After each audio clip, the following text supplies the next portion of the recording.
Let's talk about money. Money. Since no one likes to talk about money, I love talking about money. If you know me in real life, we will talk. The 4 important things I learned from reading this book so that it can inspire you to read it or inspire you to just learn something. It's not about how much money you make, it's about how much money you keep and how much money multiplies. Your life and your rich life is outside the spreadsheet. Look at how that sun hit. I hope you can see me. I hope it's not distracting. Anyway, you're gonna have to get over it. Hi, welcome back to my YouTube channel. This is your girl Aggie, and on this channel I bring you my 2 passions, which are all things wellness, all things dance, sprinkled with some vlogs, life and bits and bobs. So in this video, if you have been following me on Instagram for the last few months, you will know that I've been reading this book. It is called I Will Teach You to Be Rich by Ramit Sethi, and I thought, let's talk about money. Let's talk about money. Money. Since no one likes to talk about money, I love talking about money. If you know me in real life, we will talk because I just think it's important and it's a really big factor in life. So anyway, I've been reading this book. I just finished it. Also, look at how cute my bookmark is. Yes, manifesting it. I read this book and I wanted to speak about what I've learned from this book because it is a hefty book. It is not like those books I read in 1 second, and because it's like a 6-week program, it formatted in a way that's like a 6-week program, I told myself, you're not going to go to the next chapter until you've done what he said to do in this chapter. So therefore it took me longer to read it because my summer was really busy with work and things like that. But I was like, no, you're not moving forward because you bought this book for a reason. We are upgrading the financial literacy, we're upgrading our systems in different ways. So I finished it finally, but I've done everything pretty much that the book has told me. So I know it's a hefty book.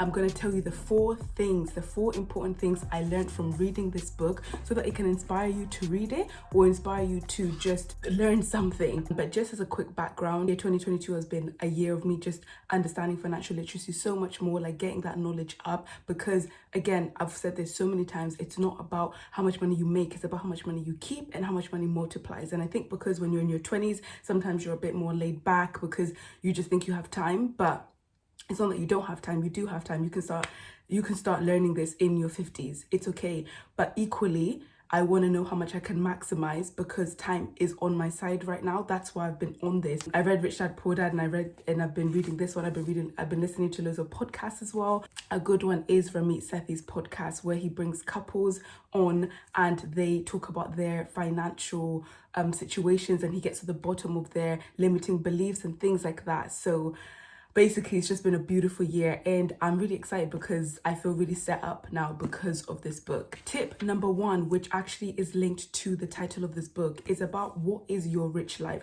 So he said that he made this title so that it's a bit corny, like I'll teach you to be rich, because the book really isn't about teaching someone to be rich. It's about managing your finances so that you can lead a rich life. But he asks you, what is your rich life?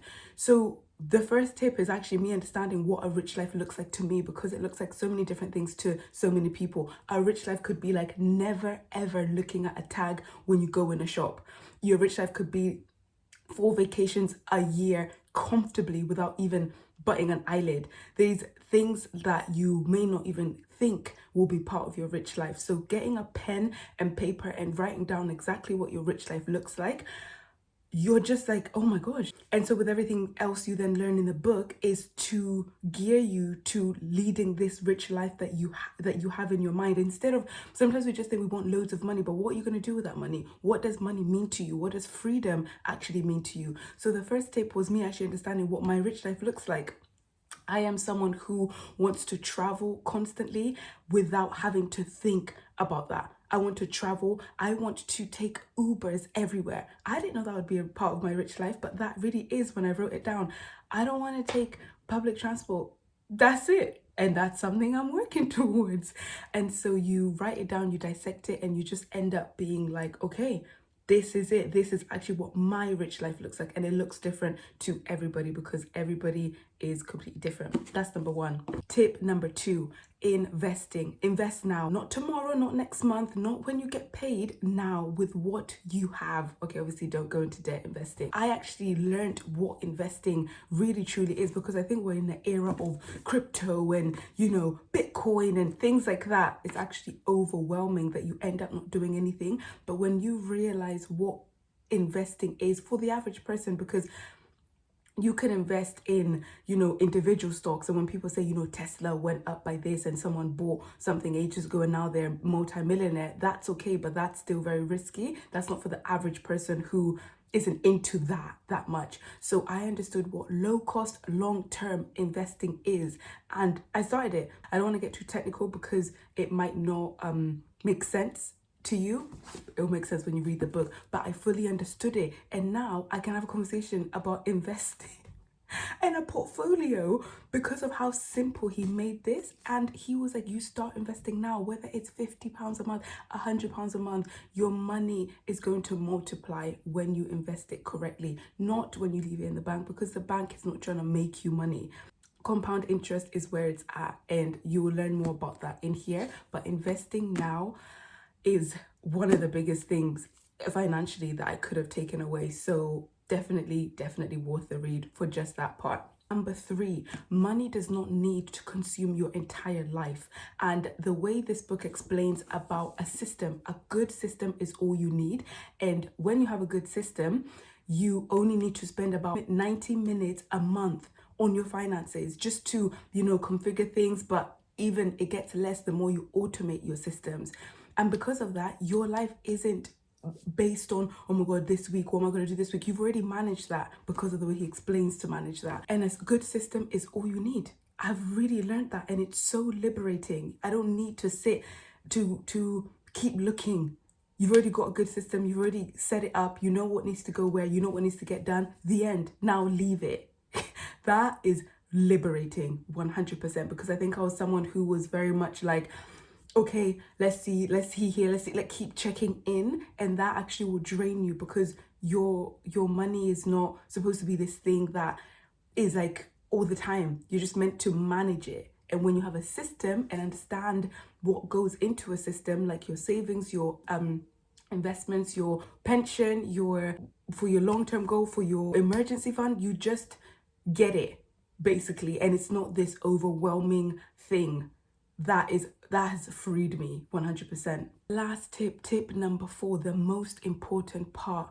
Your life and your rich life is outside the spreadsheet. It's connected to tip number 3, but you don't want your life to be money, managing money. That's not life. Life is, how can you get a system that is so simple, that is happening without you looking, so that you can go out and get that 1 hour Uber and not pay, so that you can go on the vacation, so that that's not on your mind. And that's probably the most liberating thing, because sometimes when you talk about the investments, you just think, oh, you know, you just think that you're gonna have to be constantly thinking about it, but it's not. That's not the case. Understanding pensions, and I didn't even have a pension before this because I'm self-employed, so that's something you have to actively do and actively research. There was a chapter I couldn't go past until I did it, because why don't you have one? You know, and sometimes we think we have so much time, but the little seeds you plant now are the things that you're just going to look back and be like, thank God I started when I was earlier, or thank God I started that day I read that book. You now get to live your life, because it's not meant to be about micromanaging. It's about, okay, I can do this, I can do that, and that's it for the month. Then I'll look at it next month, and then we'll work through it that way. But yeah, I would really recommend this book to anyone who is trying to get their financial literacy up, who's just trying to not be out here micromanaging every single penny, because that's not what it's about. That's not what a rich life is about. Those little things are not as important, but he talks about it in here. So yeah, I really hope you enjoyed that. Give this video a thumbs up if you enjoyed it, so that I can know what kind of content you like, and definitely comment below if you have any more tips, if anyone has read this book, if anyone knows who Ramit Sethi is, and we can have a little chat about finances, because I am so open, and I feel like it's a topic that doesn't really get spoken about so much, but is important. I've sent so many of my friends links that I've got from here, told them what I'm investing in, send them those links, because it just makes sense to me. And let me know if you want that, because we will dissect. But anyway, thank you so much, and do not forget to subscribe. I will speak to you soon. Bye.